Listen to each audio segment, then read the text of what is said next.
So सध्या आपल्या शहरात एक मोठा आवाज गुंजतोय, तो म्हणजे आंतरराष्ट्रीय film festival AIFF. So sir आपल्या सोबत आहे. नमस्कार सर. नमस्कार, मी सुनील सुक्तनकर. गेल्या वर्षीपासून मी अजंता वेरूळ इंटरनॅशनल फिल्म फेस्टिवलचा फेस्टिवल डिरेक्टर म्हणून जबाबदारी स्वीकारली आहे. हे माझं दुसरं वर्ष आहे आणि फेस्टिवलचं 11वं वर्ष आहे. एक्झॅक्टली. सर मला सर्वात पहिले जाणून घ्यायचे की या फेस्टिवलची काय खासियत आहे. म्हणजे आपण मराठवाडा लेवलवर याला नेतोय आणि खूप फेमस सुद्धा झालंय आजकाल. आपण 3 वर्षात खूप मेहनत घेतली यासाठी. याबद्दल काय बोलणार आपण? सगळ्यात महत्वाची गोष्ट म्हणजे सुरुवात याची या शहरापासून झाली, या फेस्टिवलची. आणि एक मराठवाड्यामधल्या जे काही टॅलेंट आहे, फिल्म मेकिंग मध्ये इंटरेस्ट असणारे माणसं असतील किंवा वेगवेगळे प्रेक्षक म्हणून सुद्धा उत्सुक असणारे आहेत, त्यांच्यासाठी म्हणून होता. खरोखरच हा फेस्टिवल इतका मोठा झालाय की आज भारतामधले जे महत्वाचे फिल्म फेस्टिवल्स आहेत त्यातले पहिल्या 5मध्ये याचं नाव घेतलं जातं. त्यामुळे हा फक्त आपल्या राज्यापुरता किंवा आपल्या मराठी माणसांपुरता असा छोटा फेस्टिवल नक्कीच उरलेला नाहीये. दुसरी गोष्ट अशी की या चित्रपट महोत्सवात गेली अनेक वर्ष आपण इंडियन कॉम्पिटिशन घेतो आणि त्यामुळे भारतातले असे 9 चित्रपट आपण निवडतो इंडियन कॉम्पिटिशनसाठी. जी प्रिव्ह्यू कमिटी आहे ती जवळजवळ 60-70 चित्रपटांमधून हे 9 चित्रपट निवडते आणि ते जवळजवळ यावर्षी तर आता मी असं म्हणेन की प्रत्येक चित्रपट वेगळ्या भाषेतला आहे. त्यामुळे हिमाचली आहे, तुळू आहे, तमिळ आहे, मल्याळम आहे, एक मराठी चित्रपट आहे, असंही आहे. त्यामुळे तो फक्त आपल्या मराठी चित्रपटांपुरता नक्कीच मर्यादित नाहीये. वर्ल्ड सिनेमा सेक्शनमध्ये सुद्धा आपल्याकडे 25 आंतरराष्ट्रीय चित्रपट आहेत वेगवेगळ्या देशांमधले. तर असं सगळं एकत्र इथे बघायला मिळणं हीच सगळ्यात मोठी खासियत मला याची वाटते महोत्सवाची. आणि दुसरं महत्वाचं मला असं वाटतंय की गेल्या 5-6 वर्षांपूर्वीच आपण आता जिथे बसलोय MGM युनिव्हर्सिटीमध्ये, ज्यांच्या MGM युनिव्हर्सिटी आणि नाद ग्रुप यांच्या संयोजनातनच हा चित्रपट महोत्सव उभा राहिलेला आहे. तर MGMचं फिल्म स्कूल हे या महोत्सवातून निर्माण झालं आणि त्यामुळे त्याचं मध्ये शिकणारे जे फिल्म स्टुडंट्स आहेत ते पुन्हा महोत्सवामध्ये सतत सामील होतात आणि ते दोन्ही दुतर्फा ही जी काही देवाणघेवाण चालली त्यातनं या संपूर्ण मराठवाडा भागामध्ये अनेक नवे नवे चित्रपटकर्ते निर्माण झाले. आपल्या फेस्टिवलमध्ये MGM शॉर्ट फिल्म कॉम्पिटिशन पण असते, त्याच्यामध्ये मी यांच्या फिल्म्स येतात. त्यानंतर एक मराठवाडा शॉर्ट फिल्म कॉम्पिटिशन येतात. संपूर्ण बाहेरच्याही मराठवाडा भागातल्या वेगवेगळ्या दिग्दर्शकांचे चित्रपट येतात. तर या सगळ्या शॉर्ट फिल्म्स बनवणाऱ्यांमधून सुद्धा एक फिल्म कल्चर जे इथे तयार होतंय ते खूप महत्वाचं असं मला वाटतं. येस. आणि मोस्टली आपल्या रिजनल मराठी सिनेमासाठी किंवा आलेल्या न्यू डिरेक्टर्स, ऍक्टर्स त्यांना हे प्लॅटफॉर्म कसं बेनिफिशियल असणार याबद्दल काय सांगणार? मला असं वाटतं की हा फेस्टिवल आणि सगळेच फेस्टिवल्स हे एक अभ्यासाचं वर्कशॉप असतं फिल्म मेकरसाठी, जे माझ्यासाठी अजून आहे. मी जेव्हा जेव्हा एखादा फेस्टिवल अटेंड करतो किंवा आता हाही फेस्टिवल जेव्हा मी अटेंड करेन, तर इतक्या वेगवेगळ्या पद्धतीच्या दिग्दर्शकांनी बनवलेले जगातल्या वेगवेगळ्या कानाकोपऱ्यातून येणारे चित्रपट पाहिल्यानंतर आपल्याला खरोखरच समृद्ध व्हायला होतं. इट्स अन एनरिचिंग एक्सपिरियन्स आणि खूपच शिकायला मिळतं. कारण चित्रपट हा असा असतो, तसा असतो, तसा असतो, कसाही असतो. त्याची इतक्या वेगवेगळ्या पॉसिबिलिटीज ओपन होतात ना, तुमच्या सगळ्याचा दृष्टिकोन मोठा मोठा होत जातो. तर ते सगळ्यात महत्वाचं मला असं वाटतं की नवीन शिकणाऱ्या दिग्दर्शकांसाठी आहे की आपल्याला आपल्यावरती आपल्या आयुष्यातल्या जगण्याचा एक पगडा असतो. आपण जे चित्रपट बघितले असतात त्याचा पण एक पगडा असतो. या दोनापेक्षा बाहेरचं काहीतरी मोठं जग एकदा उघडलं की आपली बुद्धी, मन सगळं मोकळं व्हायला होतं. Very true. आणि सोबतच आपल्या AIFF ची ही खासियत आहे की आपण मास्टर क्लास सुद्धा ठेवतो. तर यावेळेस कोणकोणते गेस्ट येणार आहे आणि कशा प्रकारचं आपल्याला बघायला मिळणार आहे overall? We are quite excited about it. एक तर उद्या आता जेव्हा उद्घाटन होत आहे तर त्यावेळेला AIFFचं अत्यंत वैशिष्ट्य म्हणजे आपण ज्यांनी जीवनात खूप मोठं कार्य चित्रपट क्षेत्रात केलंय अशा व्यक्तींचा गौरव करतो पद्मपाणी पुरस्कार देऊन, जे आपल्या अजिंठाच्या लेण्यांमधलंच पद्मपाणी ही बुद्धाची मुद्रा आहे त्याचं प्रतीक म्हणून. तर तो यावर्षी इलायराजा यांना आपण देतो आहोत, ज्यांची कारकीर्द प्रचंड मोठी आहे आणि या वयातही ते दणकून अजून काम करणारा असा तो साधुवृत्तीचा संगीत क्षेत्रातलं, ज्यांना साधू असं म्हटलं जातं, अशी व्यक्ती आपल्याकडे उद्या येते आहे आणि त्यांना आपण पद्मपाणी पुरस्कार देतो आहोत.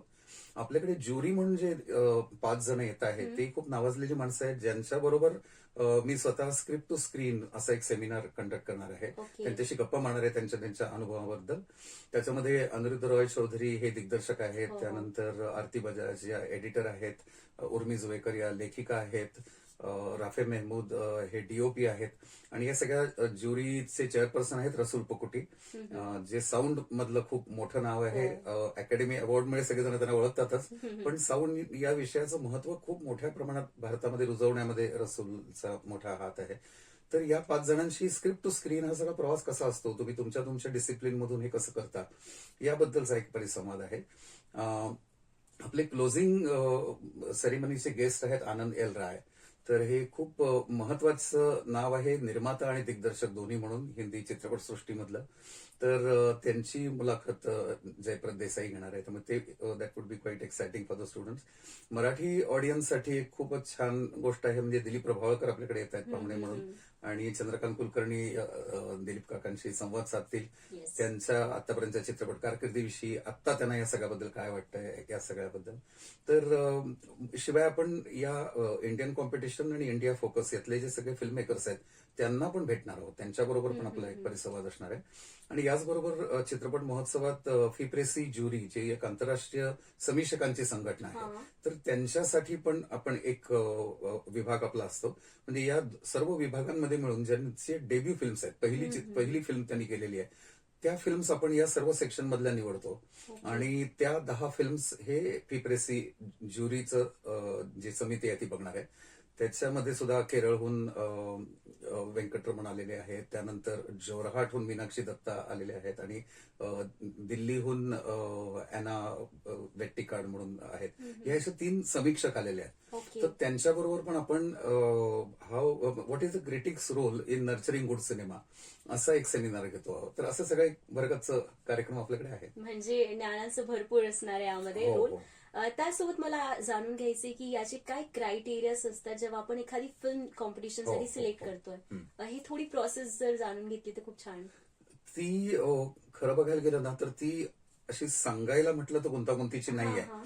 कारण आपण काय करतो की एक प्रिव्ह्यू कमिटी असते, आणि म्हणजे though I am the festival director, मी त्याच्यात कुठेच पडत नाही, म्हणजे मला तो अधिकारच नाही आहे. ती प्रिव्ह्यू कमिटी आहे, ती हे सगळे 60-70 चित्रपट बघते, संपूर्ण बघतात ते. अत्यंत मन लावून बघतात, सिन्सिअरली बघतात, आणि त्यातून या 9 चित्रपटांची निवड करतात. हे इंडियन कॉम्पिटिशनच्या बाबतीत होतं. आणि मग ते संपूर्ण ती लिस्ट ही माझ्यापर्यंत येते, त्यामुळे मी त्याच्यात कुठेच इंटरफिअरन्स करूच शकत नाही. मी ते पाहिलेलेच नसतात चित्रपट. पण दुसरा जो वर्ल्ड सिनेमा सेक्शन आहे, तर त्याच्यामध्ये आपला अमित पाटील म्हणून जो सहकारी आहे, जो खूपच इंटरनॅशनल सिनेमाचा अगदीच म्हणजे त्यातला किडाच आहे तो. आणि तो खूप वेगवेगळ्या ठिकाणून शोधत राहतो चांगल्या चांगल्या फिल्म्स. मी स्वतः शोधत राहतो वेगवेगळ्या महोत्सवांमध्ये नावाजलेल्या फिल्म्स कुठे आहेत, त्यांचे हक्क कोणाकडे आहेत, असं एक सतत गेले 5-6 महिने ईमेल्सचा एक मोठा धुमाकूळ चाललेला असतो. आणि त्याच्यामधूनच आता जशी आपली ओपनिंग फिल्म सिरात आहे, जी म्हणजे बेस्ट फॉरेन फिल्मच्या अकॅडमी अवॉर्ड्स मध्ये आता त्याची एंट्री आहे. आपली क्लोजिंग फिल्म जी आहे, जी इट्स जस्ट अन ऍक्सिडेंट, ही इराणियन फिल्म आहे जाफर पनाहींची. तर या दोन्ही खूपच आत्ताच्या महत्वाच्या फिल्म, या दोन्ही आता अकॅडमी अवॉर्ड्सच्या बेस्ट फॉरेन फिल्मच्या एंट्री म्हणून आहेत. ही इराणियन फिल्म असली तरी ती फ्रान्सची एंट्री म्हणून आहे. कारण इराणमधून म्हणजे देशाबाहेर घालवलेल्या अवस्थेमध्ये आता जाफर पनाही आहेत, आणि त्यांनी संपूर्ण एस्टॅब्लिशमेंटला चॅलेंज करणारी अशी ती फिल्म बनवलेली आहे. किंवा सिरात ही जी आहे ती मोरोक्कोच्या वाळवंटात घडणारी एक कथा आहे. त्याच्यामध्ये खूप एक वेगळ्या प्रकारचं म्युझिक आहे, आणि त्या सगळ्यामधून एक वेगळा प्रवास सुरू होतो. सिरातचा अर्थच पाथ किंवा वे असा आहे. तर त्या एका प्रवासाची ती संपूर्ण गोष्ट आहे. तर हे 2 फिल्म्स आपण घेतलेल्या आहेत. या काही आपण इन्व्हाइटच करतो.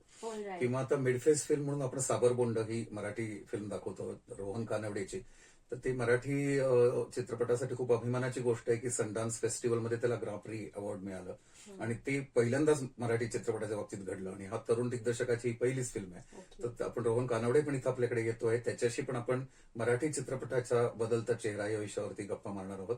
ज्याच्यामध्ये रोहन कानवडे असेल साबरबोंडचा दिग्दर्शक म्हणून, किंवा आत्म पॅम्पलेटला राष्ट्रीय पुरस्कार मिळाला त्याचा दिग्दर्शक आशिष बेंडे पण असेल, आणि तन्मयी देव ही आता या सगळ्या विविध चॅनल्समध्ये काम केलेली जी अधिकारी पदावरती काम केलेली आहे, ती पण त्यांच्याशी बोलणार आहे. म्हणजे ती एक चॅनल्स किंवा या सगळ्याच्या अनुभवाबद्दल खूप चांगलं बोलू शकेल असं. राईट. तर हा मराठी चित्रपटाचा बदलता चेहरा हा पण एक आपला सेमिनार असणार आहे. आणि वर्ल्ड सिनेमाचे जे आहेत ते त्यामुळे अमित पाटील मी असे वेगवेगळ्या देशांकडून या एंट्रीज मागवत राहतो. त्यांचे स्क्रीनर्स पाठवले जातात, ते आम्ही बघतो, संपूर्ण चित्रपट त्यातनं निवडत जातो. असं करत करत एक 25 चित्रपट आपण निवडले. मग काही स्पेशल सेक्शन्स आहेत, जसा एक कमिंग ऑफ एज हा सेक्शन आहे, ज्याच्यामध्ये कमिंग ऑफ एज या थीमवरचे अनेक चित्रपट आम्ही एकत्र क्युरेट केलेले आहेत. त्यामुळे वाढत्या वयानुसार होणाऱ्या बदलांमधले प्रश्न मांडणारे जे काही विविध देशातले सिनेमे आहेत असे 6 आपण त्याच्यामध्ये करतो आहोत. किंवा सिनेमॅटिक फीवर ड्रीम्स नावाचं एक आणखीन क्रेझी सेक्शन यावेळेला अमितनीच स्वतः मांडलेलं आहे, की ज्याच्यात खूप क्रेझी पद्धतीचे चित्रपट आहेत. म्हणजे जे आशयापासून ते अभिव्यक्तीपर्यंत पूर्ण क्रेझी आहेत. ऑलमोस्ट ऑडिओव्हिज्युअल नाईटमेअर्स वाटतील असे. तर तो एक वेगळा रात्री उशिरा आपण त्या फिल्म्स ठेवलेल्या आहेत, की ज्या वेगळ्या पद्धतीचा चित्रपट सुद्धा आपण त्याचा आस्वाद घेऊ शकू असं म्हणून. नाईस. सोबतच सर आज जेनझी म्हणून लोक आहेत, यंगस्टर्स आपले आहेत, जे आर्ट फिल्मला जास्त प्रिफर नाही करत. यासाठी काही न्यू कॉन्सेप्ट आपण बघताय का इन फ्युचर, किंवा काय प्लॅनिंग सुरू याबद्दल? ऍक्च्युली मला त्या सगळ्यांना सांगायला असं आवडेल की त्यांच्या मनामध्ये हे जे आर्ट फिल्म आणि त्यामुळे ती बोरिंग असते हे जे आहे ना, हे खूप आउटडेटेड कन्सेप्ट आहे. ही माझ्या वेळेला होती. त्यामुळे इफ यू आर जेनझी तर तुमच्या मनात ही कन्सेप्टच निघून जायला पाहिजे असं माझं मत आहे. कारण Gen Z should be open to any new experience. कारण आमच्या जनरेशननी किंवा माझ्या पुढच्याही जनरेशननी हीच रिजिडिटी केली की आम्हाला हेच आवडतं, तेच आवडतं, आम्ही याच्या बाहेर जाणार नाही, त्याच्या बाहेर जाणार नाही. या सगळ्यामधनच तर तुम्ही तयार झालेला आहात जेनझीज. तर तुम्ही जर असं म्हणायला लागलात की नाही नाही आम्हाला हेच आवडतं आणि तेच आवडतं, मग यू आर नॉट जेनझीज. मग तुम्ही खूप काय मिलेनियल पेक्षाही जुने आहात असं मी म्हणेन. सो जस्ट ती ऑर्थोडॉक्सी सोडून द्या आणि जस्ट हा अनुभव घ्या असं मी त्यांना म्हणेन. आणि तुम्हाला पाहिल्यानंतर लक्षात येईल की अरे बापरे, आपण जेनझी म्हणून स्वतःला खूप फ्रीकआउट आणि वेगळं समजतो, याच्यापेक्षा खूप वेगळं काहीतरी या चित्रपटांमध्ये मांडलंय. म्हणजे सिराज सारखी फिल्म ही तर 100% मी म्हणेन की जेनझीजनी बघावी. त्यातलं जे म्युझिक आहे ते इतकं वेगळं आहे की आज आपण जे काही टेक्नो म्युझिक थोडंफार इंटरनेटवर बघतो त्याच्याही पेक्षा वेगळं आहे. तर ते be open to new experiences. आणि तर ते बॅरियर मनातनं काढूनच टाका की असं काहीतरी एक आर्ट सिनेमा हा असं काहीतरी असतं असं म्हणून. कारण मेनस्ट्रीम सिनेमानं तेच घिसपिटं दाखवतोय आणि त्याच्यामधनं तुम्हाला काहीतरी अशा म्हणजे जेनझी वाटणाऱ्या आपण ऍक्च्युली खूप ऑर्थोडॉक्स गोष्टी दाखवल्या जातात असं माझं मत आहे. आणि त्याला तुम्ही बोलण्यापेक्षा दिस इज रिअल जेनझी असं. Very true. Being a festival director, AIFF याची खासियत आपण जाणून घेतली सगळं. आता हे कुठे कसं होणार आहे, how we should approach it, याबद्दल काय सांगणार? तर म्हणजे MGM युनिव्हर्सिटीमध्ये उद्या तिथल्या रुक्मिणी हॉलमध्ये 28 तारखेला याचा उद्घाटन सोहळा आहे, ज्याच्यामध्ये इलायराजा येणार आहेत. त्यामुळे हा एक खूप मोठ्या प्रमाणावर असल्यामुळे आपण हा एक कार्यक्रम इथे घेतो उद्घाटनाचा. आणि त्यानंतर प्रोझोन मॉल जे आहे आपल्या शहरातलं, तर तिथे संपूर्ण फेस्टिवल होणार आहे. त्याच्यामध्ये 1, 2 आणि 4 असे 3 स्क्रीन्स असतील. त्याच्यावरती दिवसभर फिल्म्स असतील सायमल्टेनियसली. म्हणजे this is how film festival work. तुम्ही एक बघता तेव्हा तुम्ही दुसरं काहीतरी मिस करत असता. याची शेड्यूल्स ऑनलाईन अवेलेबल आहेत. आणि मुख्य म्हणजे याच्यासाठी डेलिगेट फी ही इतकी कमी आहे आणि स्टुडंट्सना तर आणखीन कमी आहे. म्हणजे एक सिनेमा सुद्धा आपण 400 आणि 500 रुपयाचं तिकीट काढून बघतो. तुम्हाला ऑलमोस्ट तेवढ्या याच्यामध्ये 50-60 चित्रपट बघायला मिळणार आहेत या 4 दिवसात मिळून. आणि 1 तारखेला मग क्लोजिंग सेरेमनी आपल्या प्रोझोन मॉलमध्येच होणार आहे. तर त्यामुळे Prozone mall is the venue of the festival. आणि प्रोझोन मॉलमध्ये आतापासून एक डेस्क आहे जिथे तुम्ही फिजिकली पण जाऊन एनरोल करू शकता, डेलिगेट पास घेऊ शकता. आणि तो डेलिगेट पास असल्यानंतर तुम्ही या तिन्ही स्क्रीन्समध्ये कुठलाही कार्यक्रम केव्हाही बघू शकता. It's open to all of them. First come first serve बेसिसवरती तुम्ही जाऊन फक्त जागा पकडायला हवी आणि उद्याच्या कार्यक्रमापासूनच त्याला सुरुवात करा. हे खूप छान आहे की ऑफलाईन आणि ऑनलाईन दोन्ही आपल्याला अवेलेबल आहे. Thank you so much sir for this deep information about AIFF. And you guys stay tuned to Anjum 90.8 FM. साथ है तो बात है.